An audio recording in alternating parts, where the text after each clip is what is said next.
Hi guys, back here with another video from Rugged Garage. So this video today is going to be about servicing the TV and what sort of things require to service it. So I've got some auto light spark plugs. I've never actually used these ones before, but apparently they're okay. So I'll soon find out if these are okay. They are USA, so we'll soon find out. Sometimes USA stuff's pretty good, sometimes it's not so good, but we'll soon find out. Then I've just got a Ryco standard oil filter. These are the best ones to use. So I'm going to do spark plugs. I've got a new set of leads. I'm going to do oil change, and that is about it. And then for my oil, this is pretty much what I run every time. It's a Castrol GTX 2050, so it's a little bit thicker than like a 1040. It's good for older motors with a lot of Ks, and also it just does really good lubrication. So I got some of that. Then I got a little bit of Maury's oil, heavy duty oil stabilizer. This is good if you ever get a tick from the top of the head. So this reduces the ticking noise from the top of the head. This stuff's pretty good, but don't put the whole lot in. Maybe only put like a few mils. So if you're going to use it, maybe only put about that much there in, and that will just reduce the tick if you have a little bit of a lifter tick on the head. Okay, so I've got all the. So what you want to do is just remove all the plugs, and then ignition leads, and just put them over there. And I'm going to do this cold. I always like to do the spark plugs cold. You can do them when they're hot, but I've just found I had this one time when I was using Champion spark plugs, and I went to go take them out hot, and this whole entire white part in here snapped off, and they snapped on every single one. So I quickly removed the whole lot, and that's why I don't use Champion spark plugs. They're one of the worst spark plugs you can use. But for the ignition leads, I actually have Champion ignition leads, and the only reason why I got them was because they were $8. But I usually wouldn't run that. I'd usually use a Bosch ignition lead, but that's okay at the $8. I'm not going to complain, and I made sure I checked them all over and they're all okay. Okay, so you either need a spark plug removal tool, or you can use a 22mm socket to get these out. I have a 22mm socket, so I'll grab that and I'll grab my ratchet and I'll show you how to do it. Alright, so we're back here. So I've got a brand new, sorry, not a 22, a 21mm socket. That's what you need, 21mm.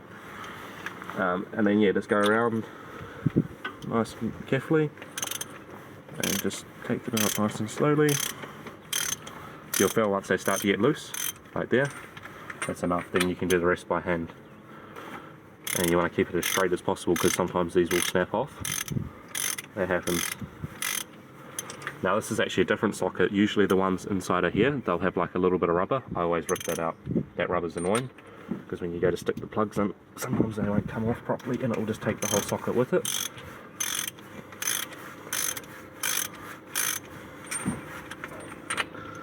And we can see how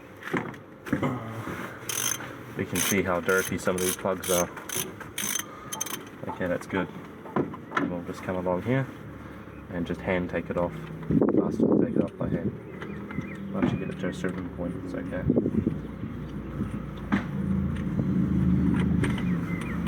Yep. First plug. That's not good. That's all orange and all fouled. So that plug there is not in good condition. And the reason why all these plugs are all orange is because I'm using an octane booster. So that's why it's so orange. These plugs aren't that old. I could clean these up and reuse them, but yeah, I've just got brand new ones. And you'll find that all these plugs along in here, because I'm using an octane booster to boost up the octane, yeah, they're all going to be orange. So yeah, they all got orange. It's not rust or anything in the actual bores, it's just the way they look. Once you put this octane booster in, it's got an additive inside the octane booster, and it changes the colour of the spark plug. But you can see they go a bit like almost like rust. Not rust though.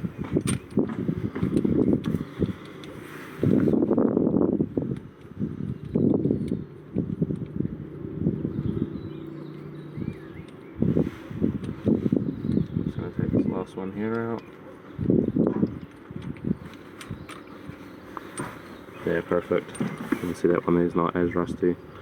Still a lot of carbon build-up and stuff on it. That's alright. So those are the plugs there. That's what I usually use. So that's a Bosch. These are made in Russia. They're a WR8DCX plus Russia R6 Bosch. You can buy these. These are actually pretty good plugs. These are on par with NGK.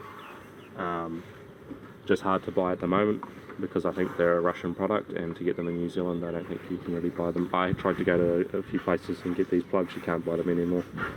So it's down to these ones, which are auto lights. But usually with American stuff I've had good a good run with them. But I'm not too sure. We'll have a look and compare the plugs.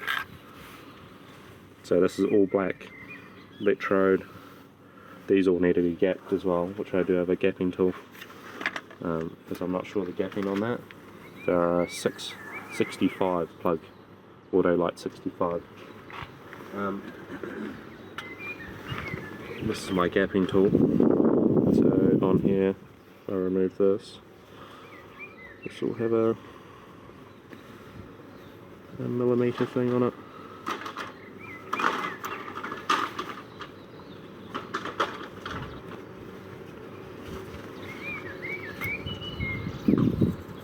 There we go. So you want to set it to 1 millimeter.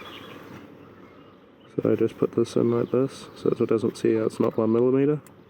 It's like 0.8. Then just drag it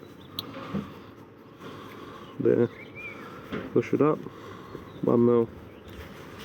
And if I put it again, 1 mil. 1 mil is perfect for the plug. Anything less than 1 mil, you can use, but it's not the best. And I'm just going to hand screw those in to make sure that I'm not cross-threading it, because if you cross-thread these, not good. The only way to really fix that is to pull it out straight away. You'd have to get a tack and die set, and hopefully you can save them. So, and another tip you can actually do is get a little bit of engine oil, put it into one of your engine oil caps, and just put a little bit onto the spark plug. That's if you don't trust yourself. So same thing again, I'm just going to start off with 0.8 because I already know it's going to be 0.8. And now I'm just going to move it along until I get 1 mil there. And then again, 1 mil. And then just finger put that in.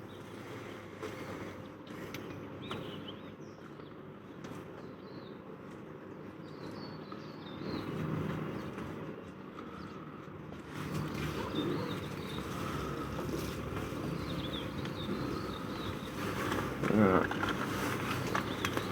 Same thing with this one. Pretty much for the whole lot, just put it at 1 mil and then chuck them all in. So it's going to be a 0.8.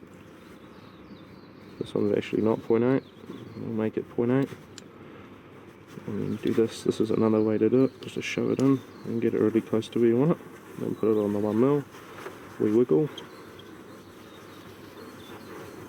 Yep.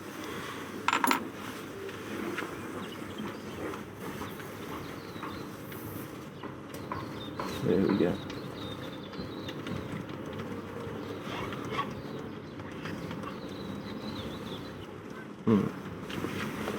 Now, last plug. Now I'll actually keep these plugs here. The original ones I will still keep just in case one of them snaps, because you never know nowadays with the quality of them. So, like that. Straight on 1 mil. Little wee wiggle. Yeah. Then this is the last one. I'll put this one here in.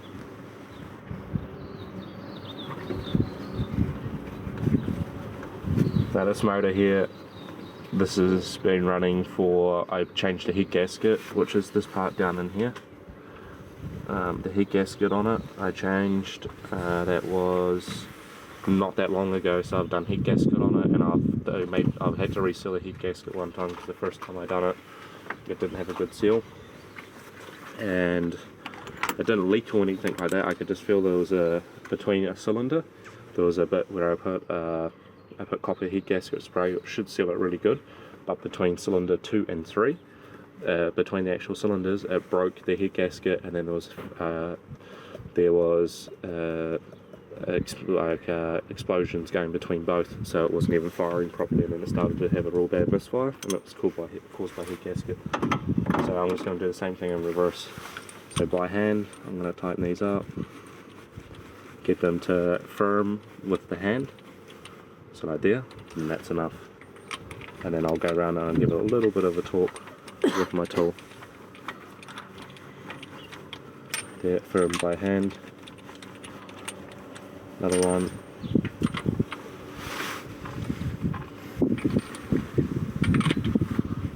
Then I'm going to start off.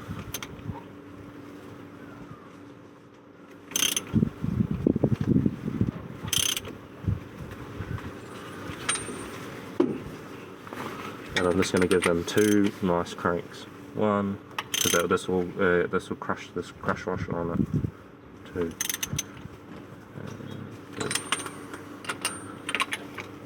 The first one, you can feel it goes easy and then it starts to go hard. Crush washer's done. First one, see, crush washer. Second one, I'll just give it a little bit more.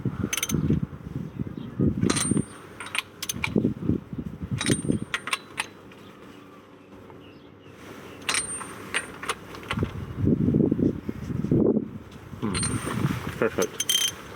So that's all the spark plugs changed. Then what I'll do with these ones, keep these because I never know if these snap. I need to have spare ones because it does happen on the odd occasion. So even though these are mounted, these can actually be brought back to sandpaper and use brake cleaner and clean all that off and a little wee wire brush, and then they'll be sweet. So those can actually be reused. Or if you're in a real pickle and one breaks, you just chuck them straight back in, no issues, it will still run. They probably do need a bit of a clean up, but I just keep them just in case.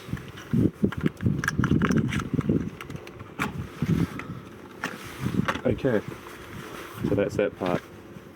We'll come back and we'll do a video on how to, we'll do the next part of how to change these leads and how to set them up. Okay, so these are our next part we're installing. So these are brand new ignition leads. So these are made by the brand Champion. This brand's actually pretty rubbish. I wouldn't recommend using it. They're actually junk. For spark plugs. For ignition leads, I haven't tested ignition leads yet. So these might be okay. But I got this for $8, so I'm not going to complain. But that's the code on it. So CH4327S, Toyota. And then it says here, Toyota Corolla 2E 1300, 12 valve, SOC 1989. So that's pretty much for this car, which is good. These have 50,000 Ks on them, 2-year warranty. And then it talks about all their rubbish that they've got on here, but it's just a load of rubbish. It's the same as any other lead. The ones that I have on it, on this now, these are just cheap ones. These are actually from a place called Retco in New Zealand. It's just like a cheap as auto shop, and these are like $100 and something bucks. These are actually okay. They're like the same as this. They've got like silicon, and then inside they've got a metal that's been waved around, and then you've got your ignition in there. They're good. They're actually not bad. It's just good to replace them every so often, especially these parts, because they start to get a bit of wear and then they start to lose connection here. And the other thing is, because this motor runs so hot, they all do, they start to wear in here, and then sometimes they break off in this part. So it's good just to replace these. So the way to replace them, so I'm just going to do it one by one, and you keep it simple, so you just don't take them all off at once, because this is how you start to mess it up. So you grab your smallest one, which is going to be this one. Then my second smallest one, which is going to be this one. Now this. So this is going to be second smallest one, and then this is going to be the biggest, so that's going to be your first, second. So it goes fourth, third, second, first. So first thing I'll do is I'll remove this. Let's just take it all off. Then that just goes on the top of there. This one as well. Okay, now I'm going to start just taking off all this. This is what keeps it together. Okay, so I'm going to take the third one off, or the fourth one off. This one, unscrew it. You can see in here, actually okay condition. Yeah, that's still good, but we're going to replace it. I'll still keep these as well, they're good parts we keep. So, number 4. So we come in, we put it in like that, push, little wee wiggle, done. Okay, now we grab the third cylinder. They're actually labelled on these as well, 1, 2 and 3. These ones, no. So, third one, this one, third one, rubbish. New one, third one, okay. Now it actually doesn't matter where these go, you can actually put the first one on the fourth one if you wanted to, but you're not going to have enough length. So they're not actually specific where they need to go, it's just how the manufacturer set them up is how they run. You see this one's longer than this one, so if I try to get that in the first one it's not going to work. So that's why this is number 2 and this one's number 1. So number 2. So it goes, on the dizzy it goes 4, 3, 2, 1, like that on the dizzy. And then 1, 2, 3, 4. So it's easy to remember how to do it. This is the second one.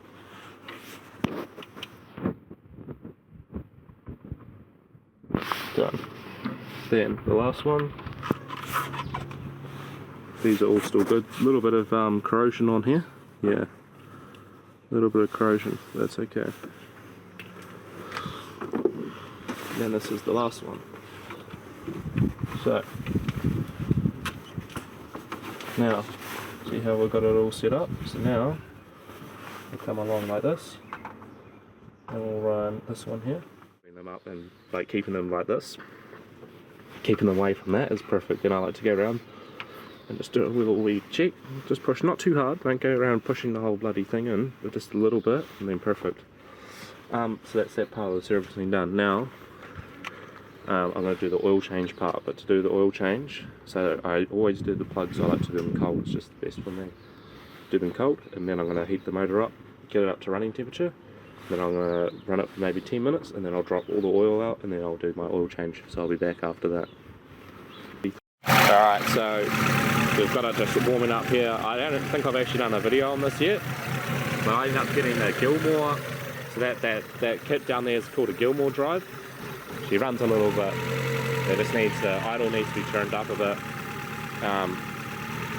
But it's running a Gilmore kit on it, the same one that my brother had,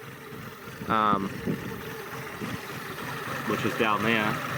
So it's got a upgraded alternator pulley, upgraded water pump pulley, and then one there, which is for your deletes your harmonic balancer and puts a big ass belt on it. The reason why the car runs like this, so it's running is because of the cam on it. The cam's quite aggressive for a stock motor. That and the port and polish. And you can see it's got quite a lot of movement in the engine mounts and stuff, so that's probably the next thing I need to replace. But it runs alright. So yeah, once you give it a bit of a rev, you can kind of hear this thing.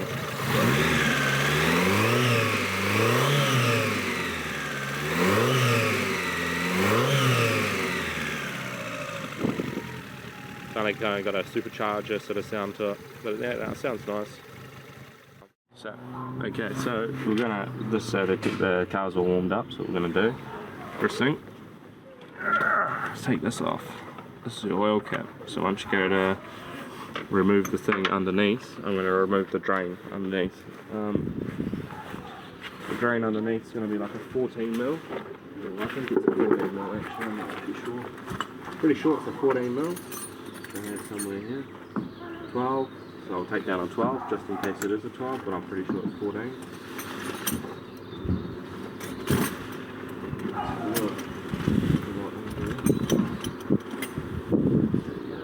13, 14.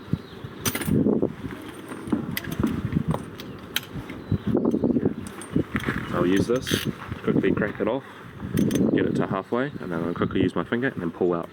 The oil's going to be hot, so you're going to burn yourself. Doesn't matter what you do, you just end up burning yourself. But you need to be fast. So I'm going to get under it like this. Drain plugs here. Now this, remove this because I want to be fast in case oil starts to come out. 14. And I'm going to go like this. And there we go. That's tight. Now my oil pans, this never leaks from here, never. Because I use a special thing on it. You don't, yeah, see that? If you're skilled, you can do it like that and not get hit by any of the oil. Now on here I have a special, now they're called like an oil crush washer. It's made out of copper.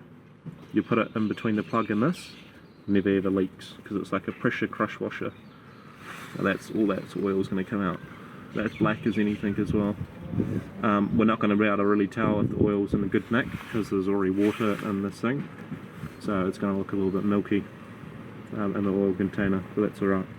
You'll be able to smell all the petrol and stuff in it. So that's pretty good. So I'll let that drain for maybe 15 minutes, 20 minutes. That should get the majority of it out. And then if you want to get the whole lot out, you can put a little bit of fresh oil in, and that will kind of flush your system out. Spotters about there. Okay, now I'll show you this part up here. So I'm going to remove this. I wanted to remove the oil pan so I can catch all the stuff that comes out of here. So there's actually a tool that you can buy for this. I'm not sure what it's actually called in other countries, but this is a 65mm and it's got a 14mm and /14mm. But this is the one that you need 65mm and it goes right over the top. And getting these on, you don't use one of these at all. You'll end up munting the whole inside. You just do it by hand. I've seen people try to use these, put these on. You don't use them, put them on. Never. To take them off, these are probably the best things. You can sometimes get them off by hand. The problem is you try to get in there and then you hit your hand on the exhaust header and you end up burning all your fingers. So for like 14 bucks, you know, you might as well not burn your fingers off. So this uses a normal socket and you can pull off. So just put it on. You'll feel it wants to go on at a certain point.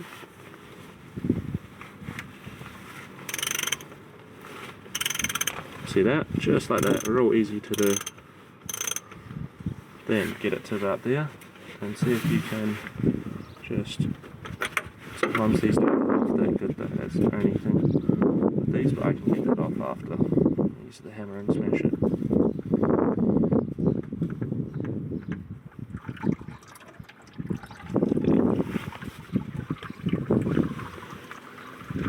And that's all the rest of the oil coming off there.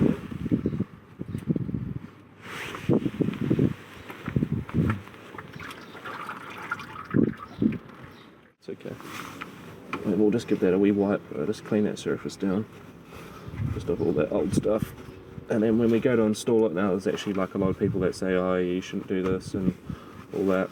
I just do it like this every time. So what I'm going to do is when I put the new one on, I'm going to run a ring of brand new oil around in here. You don't need to fill this up. Some people reckon you need to fill it up, you don't. I don't fill them up, I just put a ring of brand new oil around here. Then once it seals onto here, it gets a really good seal on it, no issues, and yeah, it runs pretty good. So I'm going to run that for like a little bit more until that drip down the bottom of the oil pan finishes off. And to get this out here, there's a little wee trick. Screwdriver, run out like this, and just go there.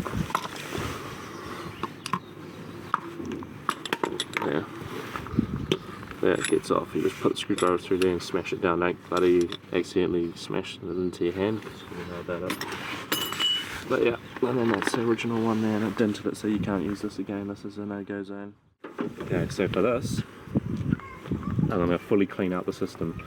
So how I'm going to do that, I'm going to get fresh oil, I'm going to put it inside here and then I'm going to wait for that oil to come all the way through and then I'm going to flush it.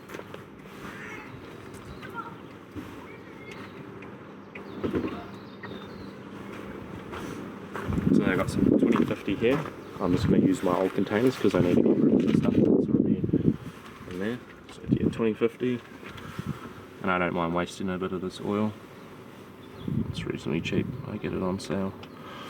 And then I'm just going to put probably about that much there in it. That's heaps. and you'll see it in a few seconds. It will start to come down down in there. A better one to run if you really want to flush it out is go for a 1040 by 1040. Use that because it's a thinner oil, so it's not so thick. Use that to flush the oiling system out, but you can already see now it's coming down. Down there now, see how it's a golden colour? That golden colour of oil, that's all the new stuff coming through. That's just going to flush it through. That just takes all the rubbish out of your oil, because sometimes it sits at the bottom of the pan.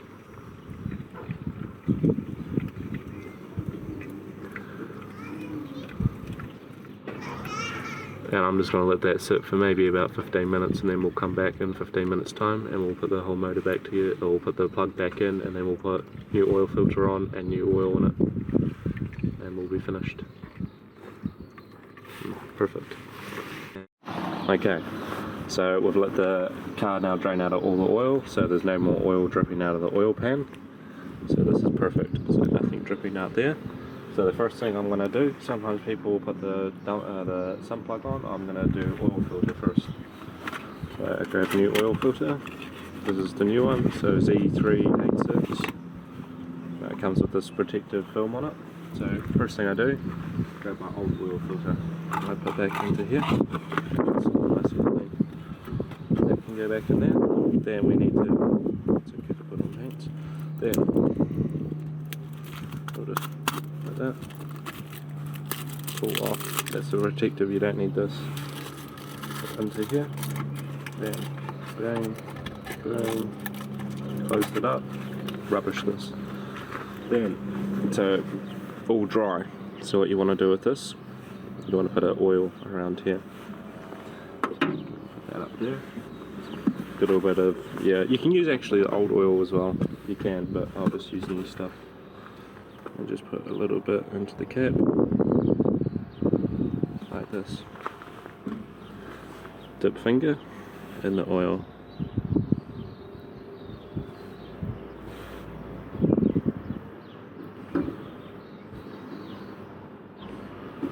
You just put a bit in there.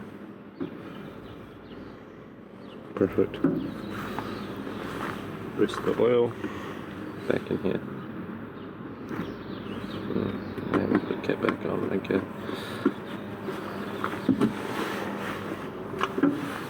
You can't really cross, well, you can cross thread these, but yeah, it's not.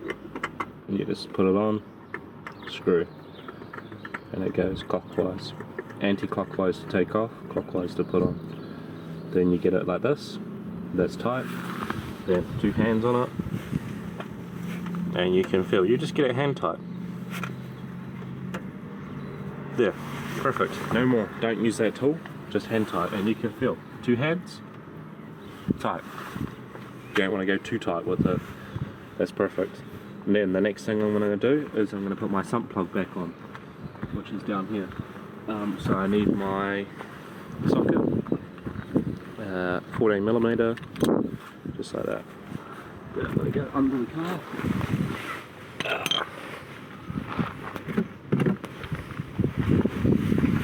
Move the oil. Now there is actually a little bit dripping, so what I will do is grab my rag. And wipe. And just hold it there until I get my sump plug. This has got the washer on it. This washer you can reuse multiple times. Okay, it's got a little bit of a drip, but that's pretty much everything. Oh. Give it one more little wee wipe. Perfect. Then, so for tightness for these, you also don't want to go too tight, but you can feel. So that's already starting to go tight there now. Then tight. That's it. And I'll just do one more. Yeah. No more tighter than that. You can feel it'll go tight. Just want to go a little bit more than tighter. And that's perfect. So oil's all been changed there. I'm just going to wipe up all the excess because I did get a bit of a drip off there. Yeah, and that's good. Okay. So once that's done, we can pull out the stuff. This is the old oil. We can have a wee look at it. Very black. compared to new oil, so this is the old oil that's in the motor. It's going to go black anyways, but this is comparison to oil. They never will stay this golden unless you've got like race motor and you're changing it. So that's the oil there, very black, this oil golden. So, but you can tell when you need to do an oil change. This, because this motor, the rings aren't that good, the oil goes black like reasonably fast. Another way to tell is dip finger it like this, and you can smell like gasoline or smell like gas. So there's a lot of oil mixing with gas, so that means the rings are gone, but that's okay. So that oil will exchange back into this. So for these motors, I think it's around about 3.8 litres it takes to fill the motor up. So, but you can check. So I've got in here, I've got 1.5 litres left in here, so I'll chuck this 1.5 straight in. Now just be careful. You can use a funnel, and it's probably the better thing to use is a funnel, because if you get leaks you need to quickly wipe.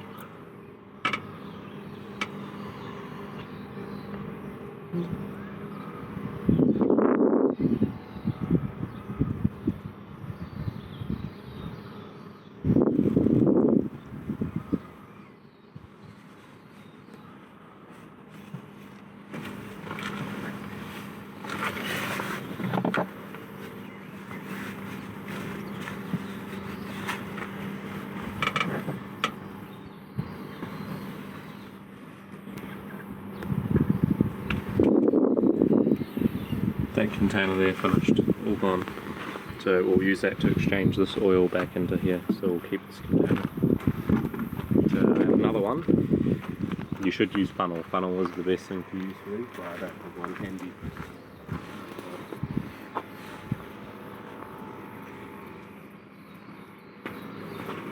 I have a new one. I have quite a few. I always like to have a few oil containers, so I've got that one. I also have one down here, and I have this one, so I have 3 oil containers. Because if your car burns it, you want to have a little bit extra. Then with these, so I'm going to pour like this. So I want to go right there. That's what I'll do. Just grab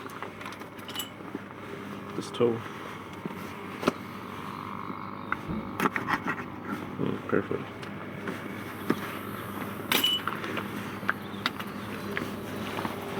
Just like that. Then for the first pour, I need to be very careful. I can get it like this.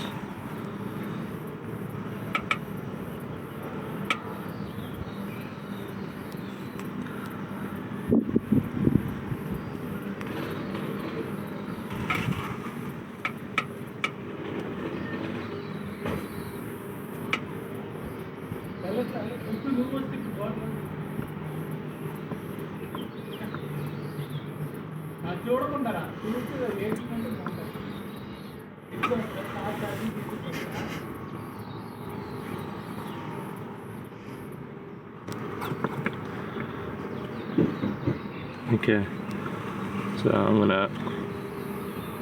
that's gonna be enough for now. Then I'll check. So we've chucked about 2.5 litres in or so. But what I'll do is wipe that, put our cap back on to our new one, and I'll check this one. So I wait for it to sit.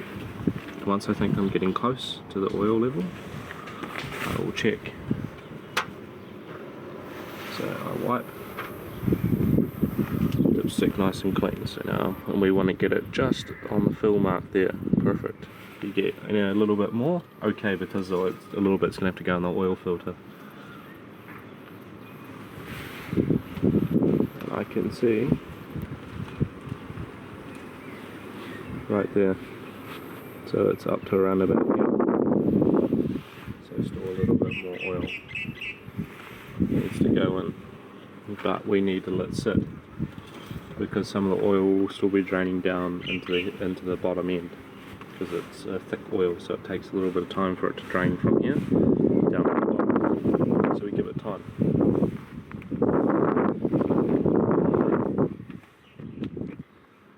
I roughly know know how much we need to put in. So I'll get it to where I think is not bad, and usually it's pretty close. It might be 100 mil off.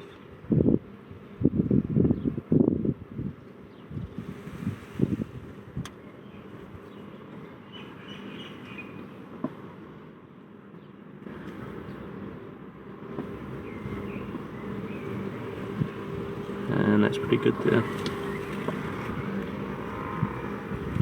Yeah. Okay, now look, that's it. Yeah. Okay, now just wait for a second. Go back out. Yeah. Right on the fill mark. A little bit over the fill mark, but that's okay. Because like I said, a little bit needs to go into the oil filter. So